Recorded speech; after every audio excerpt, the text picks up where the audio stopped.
me, and I suffer from trigeminal neuralgia.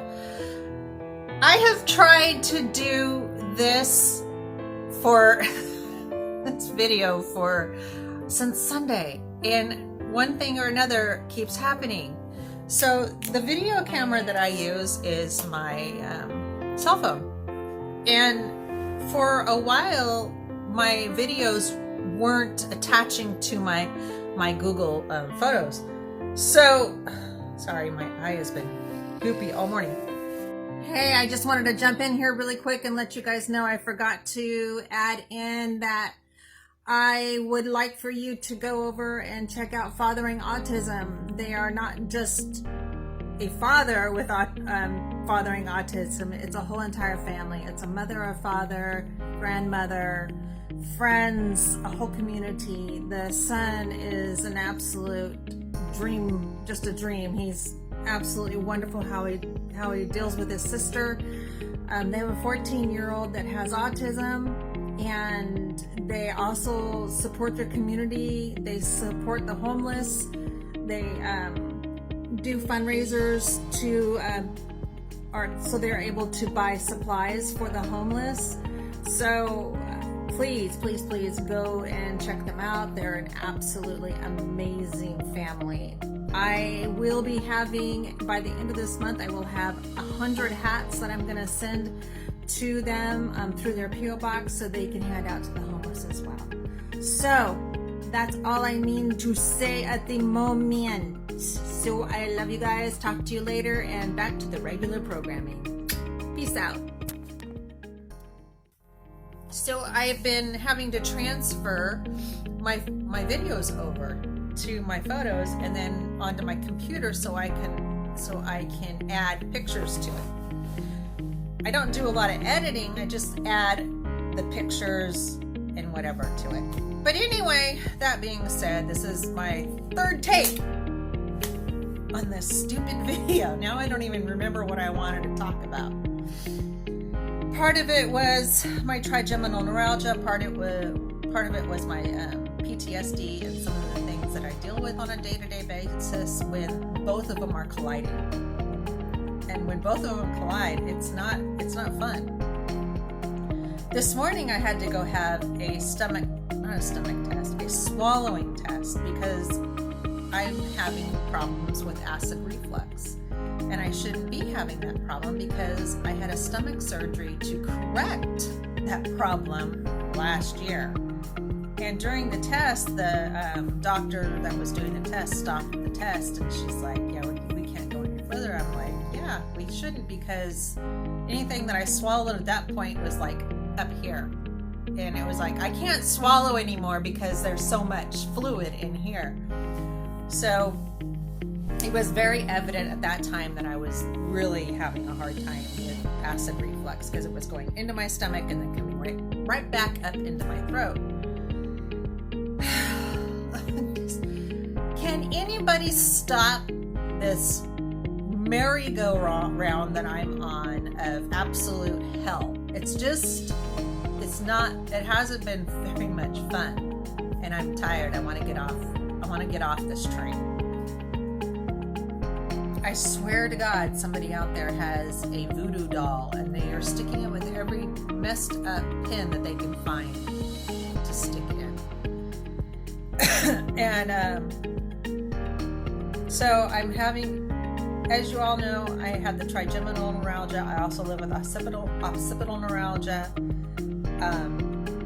and I have TMJ. What else is wrong with me?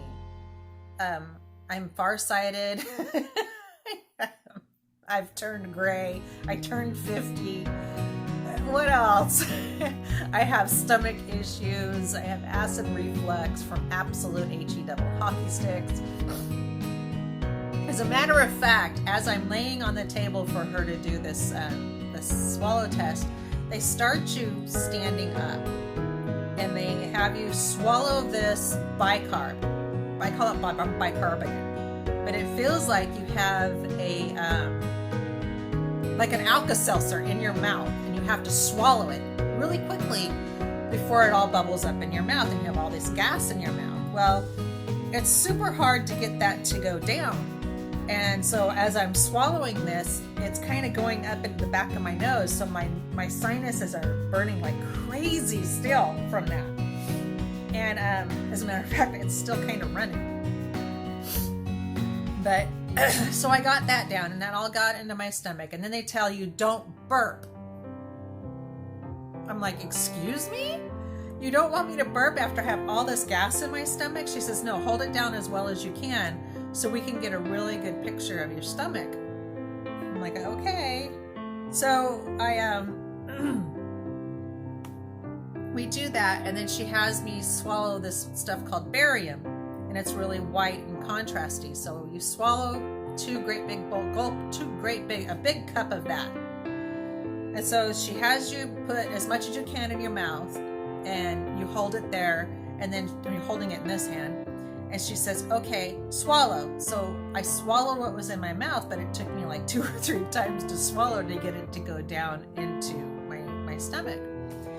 And she says, okay, swallow, take another big gulp of that, so the cup should be empty by this time, right? So I did it again, and I swallowed and got all of that down into my stomach. And then what they do is they take that bed and they lay it down.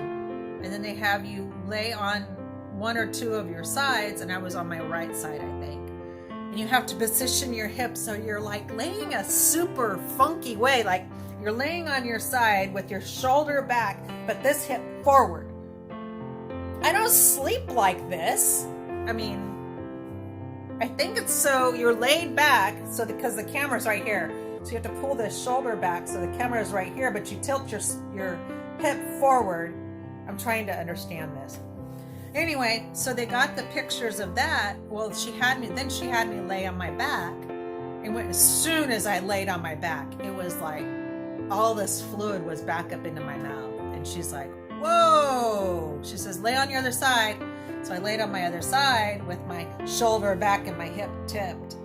And she's like, okay. She got a couple of pictures that way, and then she says, okay, lay on your back again. I laid on my back, and then all of a sudden all this fluid's back up into my throat. So then they set the bed back up, and she goes, you have extremely bad acid reflux. She says, the stomach, it's not even staying in your stomach. I said, well, I could have told you that. We didn't even have to go through all this test, and I could have told you that. All I had to do is eat dinner.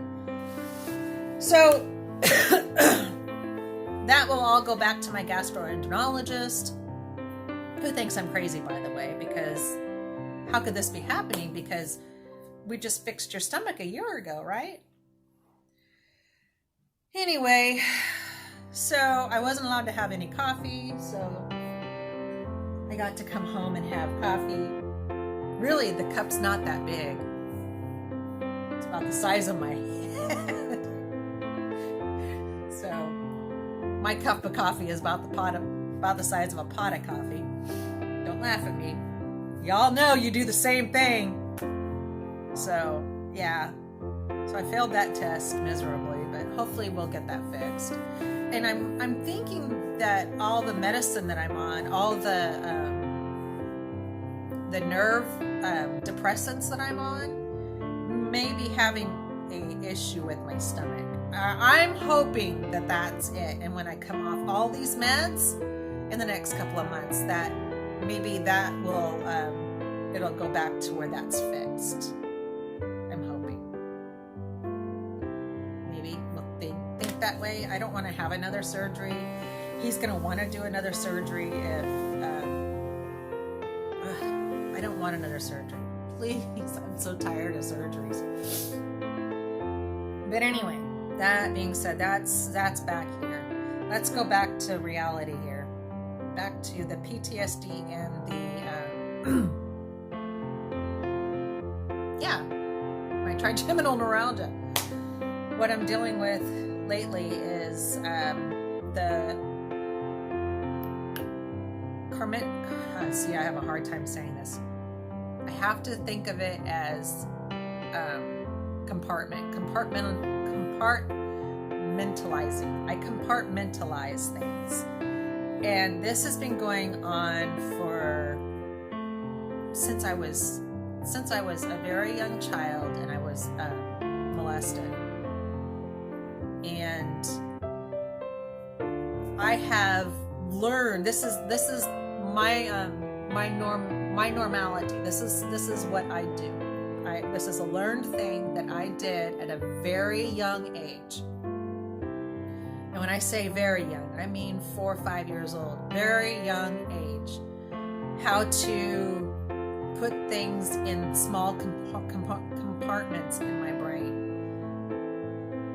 And whether it's the subconscious or conscious part of the brain, I don't know, I've talked to my psychiatrist more about it, because I really haven't asked her about that.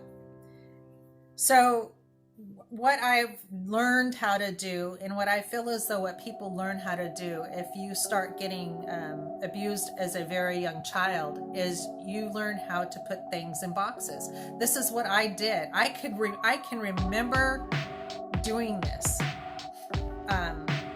It's like packing stuff away and putting it in storage.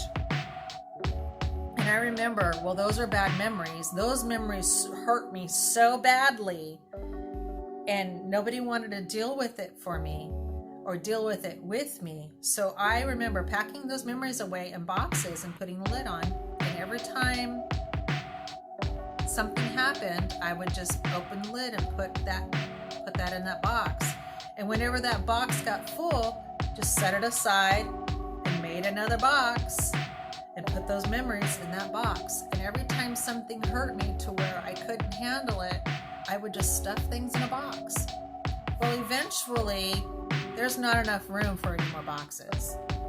You would think it would be infinite, but you get to certain ages in your life, and it gets to where you can't handle things a certain way. And the older that I got, the less I handled things. And the older that I got, the less I handled things. And now that I'm 50, I just can't. I can't do it anymore. I can't handle it the way that I should handle it. So therefore, I just get angry. I get cross. I'm grumpy. I snap at people. I don't handle things well. And people back if people grew up with me back when I was younger, I was kind, considerate, I was very naive, I was not jaded, so I handled things a certain way. And even if somebody hurt me, it would be like, all right, pack that away in that little box, so pack it away in that little box. It just got to where I knew how to do it. Just throw it over my shoulder and that box would open up and things would fall in. But now I'm just like, you know what? You can go screw yourself. I'm not dealing with this. I shouldn't say that word. You're an a-hole, and I don't have to deal with you. So get out of my way. You know, some people would think that I had 3 different personalities, 3 or 4 or 5, 6 different personalities, you know. This is her nice side, this is her bad side, and this is the side you don't want to get to, because if you get to this side, she's going to pummel you. And that's me that's me today. And I'm trying to relearn how to be how can I say this? I'm trying to learn how to handle things in stages instead of just jumping at somebody. I know this is what's coming out of your mouth, so I know what's going to happen next. And I'm not going to let you get there. I'm going to cut you off before you get there, because you're not going to hurt me. So I'm going to jump at the point. I'm going to jump right to the point. You know, that's where I'm at now. And my poor husband, he often tells me, you have to let me get there before you can accuse me of being an a-hole. I'm not an a-hole. I'm not trying to do you wrong, but you're jumping the line. And that's the way I am. I jump the line because I get this tingly feeling inside of you're approaching that line. You're approaching that line. You're gonna hurt me. I just know you are. You're gonna hurt me. So I nip it off at the butt. And a lot of people don't know how people react when they have PTSD. And unfortunately, my husband's learning how I react having PTSD. So And it's not that I want to be a bitch all the time. It's a learned process, and relearning how to have that softer side, because having that softer side in the past got me hurt. So having to relearn and how to retrain my brain to not cut somebody's head off, you know, despite their face, it's really hard for me.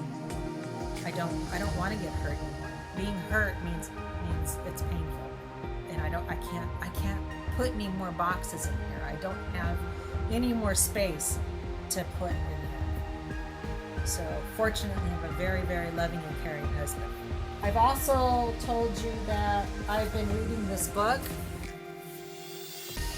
Yeah, there it is. Where is it at? I've been reading this book. Amazing book. It's an absolutely amazing book. If you don't like to read, they have it on audio. They have it on audiobooks. Amazing. Absolutely amazing to read this. The more I read it, though, the more I have learned that it's more of on a clinician side. But even though at that, it has helped me to, and I think it may be better to read this book than read something that's for the patient, because it has helped me listen to this on audio tapes. I read it, and when I'm tired, I listen to it on audio tapes. So, but it's helped me to understand different ways and different points of view of different patients and how they react to being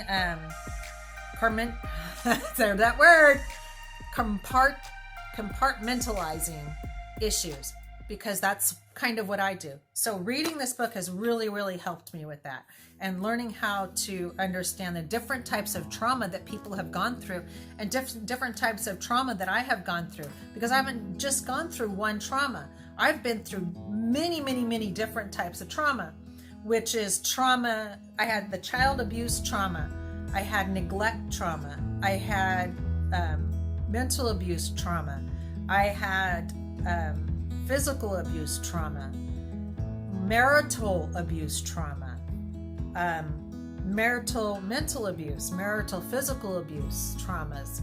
I mean, it's just one trauma after another after another. It was like I was just beat with a baseball bat most all my life. And people wonder why I'm not some alcohol or drug abuse person. And by all rights, I should be. I should be like that person that's tweaking out on the corner that just had a bunch of meth. That should be me. Or that lady that has 10 million wine bottles in her basket when she gets up to the checkout stand in the store, that we know we're all looking at like, oh, we know what you're gonna do. You know, I should be that person by all means. Thank you, God, I have the wonderful support system that I have. But, you know, and it's because of my faith. I mean, I've been up and down with my faith all my life, but I'll tell you one thing, if I didn't have my faith, I would not be here. No, there's just no way I'd be here. If I didn't have my son, if I didn't have my family, there's no way I'd be here. I'd be like, peace out, see ya. I'd take a handful of pills and call it a day. So, you know, pain only hurts for a second when you die. And I remember thinking that way a lot growing up. I remember thinking that way not too long ago. Pain only hurts for a second when you die. And that's horrible. What kind of legacy that brings to your children and your family. And people think that suicidal people are weak. No, they're strong, because it takes a lot for somebody to actually make that decision to end their life. And I'll tell you one thing also, somebody that is suicidal, they don't tell you they're suicidal. They're just gone one day. And if this video helps one person, I would be elated. If one person told me that they were helped because because of this video, it would be worth it. Everything that I have been through all my life would be worth it. Seriously. And that's why I do these videos. I want just one person to say, hey, that video helped me. Thank you. I appreciate it. I appreciate that. And until the day I die, I'll keep putting out these videos because that's the way I feel. And I don't want one person out there to ever think that they have to do something horrible to themselves and leave that legacy to their children or their grandchildren or their family members, even their nieces or nephews. I'm now thinking, now that I'm on the right track of thinking, and sometimes I really don't think I am. I wouldn't want to leave this legacy to my nephews or my niece or my great nieces and nephews. I just wouldn't want to do that. If she did it, why can't I? If they did it, why can't I? Who wants to leave that legacy for their family members? It's horrific. It's a really hard decision to make. And when I almost made that decision 3 years ago, it was a horrible decision, horribly hard decision to make. And now that I understand where I was coming from, I get it. I completely get it.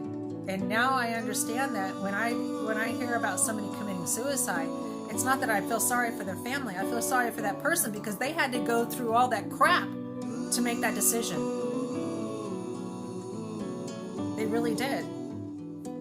People that are they feel so stuck in their head that they don't think they'll ever get out. It's a really hard decision. But anyway, that being said, on to the softer side of life. I am feeling really well. My pain's doing much better.